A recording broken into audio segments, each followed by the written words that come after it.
You'll notice I'm shooting this from my house here in Anchorage, Alaska. We're gaining daylight every day, which is a great time of the year. Still have tons of snow and it's still cold, but we're gaining daylight, so there's a little bit of a positive atmosphere going on, and spirits are starting to lift with clear skies and some sunshine. Wish I was flying today, but unfortunately I had some other commitments, and so I had to cancel mine. This video is going to be a little bit all over the place, so I'm going to start with some footage of some build on the wing of the Tornado, and then from there I'll transition to talking about my experience with the Craftsman and a warranty replacement of a hand riveter, and then talk a little bit about the registration process. I'm at that stage right now where I've got to get my paperwork in for the registration of the Tornado so that we can get that process and approved, so that I can then schedule the FAA inspection later on this year. A couple projects completed this morning. The first one was gluing all of the tie-down blocks and the ordnance rack blocks in place and securing them tightly with the bolts and lock nuts. I just used jam nuts before to keep them in place, and then actually tightened them up, and they are secured and permanently in place now. So now I'm working on the leading edge D-cell skin. That is, they've all been drilled and they matched. On the inside, I'll grab a couple pictures, but on the inside, the spar has actually been countersunk, so that there's a concave surface there. We're going to be using these rivets, which are flathead rivets that are beveled, that'll be flush. And so the other skin's been dimpled, the bottom skin's been dimpled already. It's just been sitting on top of here. This skin has not been dimpled, so I've gone through and I've done the first 3/4 of the wing. I'll get some video of me dimpling and go from there. A few pictures, but in this case you'll see that these holes, I've already dimpled those with this dimpling tool, and when you put the rivet in there, it goes nice and flush, and it sits nice and tight on the skin. So you can see that that's the way it should look. These rivets are round head rivets, so they've got a dome to them. They aren't flush, but these are flat on top, and then they've got that bevel, so when they go in, they sit nice and tight. So then we'll come over to here. I've not done these. You'll see that that rivet sits out. So here's not dimpled, and here's dimpled. So you can see that it sits nice and flush, tight against the skin. A little bit of a pain in here, so you can see those holes have all been countersunk on the spar with the concave, so the skin will sit down inside of there and it'll all pull together with the rivet. But the skin is glued, and so luckily here at the shop they have this dimple tool that's been modified so that you can fit in tight spaces. So this head right here would normally continue all the way out to the end at an angle. They've basically machined that off so it's a little bit thinner, and that allows to get down inside of there. Still have to pull the skin out a little bit, but not so much it's going to cause any issues. So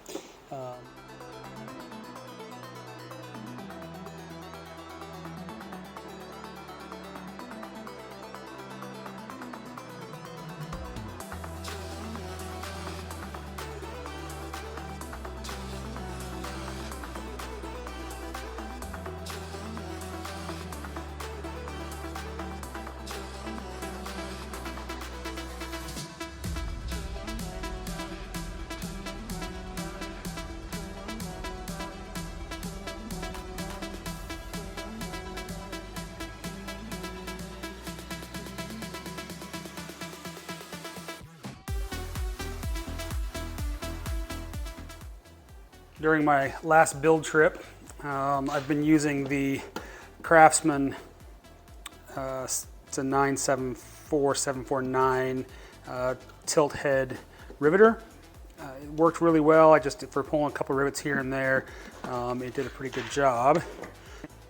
While using it last time, it broke. So this piece here is an internal piece up inside that actually grabs the rivet jaws and pulls that piece in, and this broke. And so actually this piece didn't break, it was the shaft that goes through here snapped, and the nut and threads are gone. So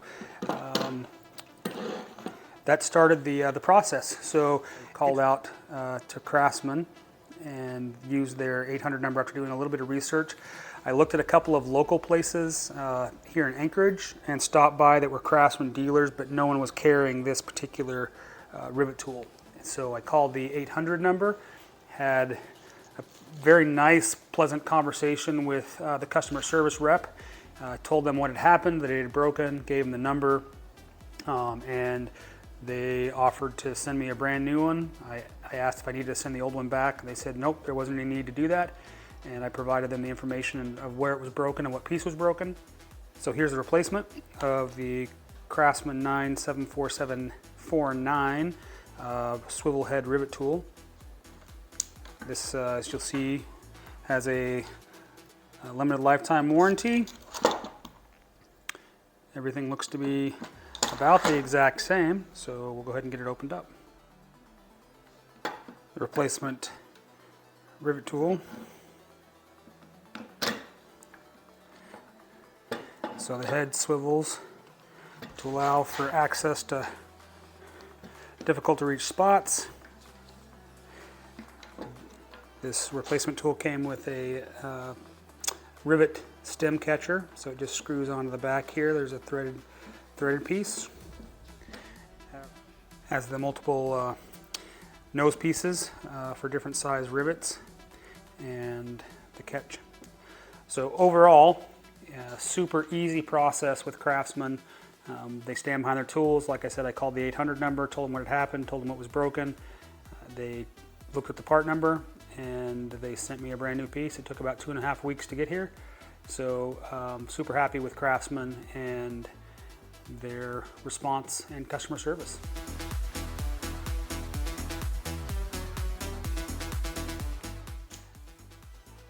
Early on in the process, when I joined EAA, the Experimental Aviation Association, I went ahead and ordered the certification guide. This was actually for the Mustang initially, but it's actually coming in handy. So I'm at that stage where I need to get the registration completed so that I can, when the plane has the engine and everything on it and we're ready to go, I can actually have the FAA inspection completed, because they won't do that without the registration. So had to wait for some information, but this is a super handy guide. So for the EAA, shout out, it's a very reasonable price. When you join, you get a discount.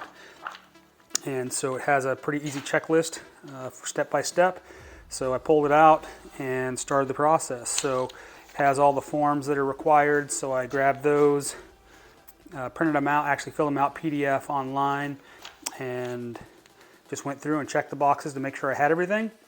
A little bit slow. So after running through the checklist, working on the paperwork and filling out the forms that are required for the FAA for the registration, a couple of slow minor things. So had to do some research and work with Titan to get the bill of sale completed, and got that bill of sale for the kit, and that way I can submit that with the registration paperwork. Then serial number for my engine. It asked for a serial number, so that just arrived at the factory recently, and so had to reach out to Titan because it went directly to the factory, and so it was sitting there. Reached out to Titan. Jennifer at the factory was able to grab my serial number and get that sent to me, so I could get the registration all filled out. Tomorrow I'm going to stop by and go to the bank. We work with Wells Fargo, and they do a free notary service. So I'll go to Wells Fargo, get that last piece of paperwork notarized, and put the package together. I did sign up for the online account because they're doing the online registration, and I think I just need to scan everything and then submit everything and send it that way. So I'm going to try that as opposed to mailing it first, and then we'll see what they say. So I'll track the process and let everyone know how that works and how long it takes from the day that I mail it. Right now they're saying anywhere from 90 days to 3, or I guess it is 3 months, so 3 to 6 months. So 90 days to 180 days. So yeah, So anyways, so registration is in process. We'll get that paperwork either submitted online or mailed tomorrow, which is March 27th. And then from there, we'll track how long that takes to get the registration. Still have some time. The next build trip's going to be in April, and I'll get the engine installed and some other stuff. Have plenty of footage from the tornado that I'm working through to get edited and put up online for the frame and the landing gear and the belly skins and all that kind of work. So I'll work on getting those videos up as we progress through the process. So more videos coming on the tornado build as we move through. Just catching up on editing and getting those posted. So stay tuned. Shout out to Craftsman for the fantastic customer service on getting the rivet tool replaced. And then I'll keep you updated on how the registration process with the FAA goes.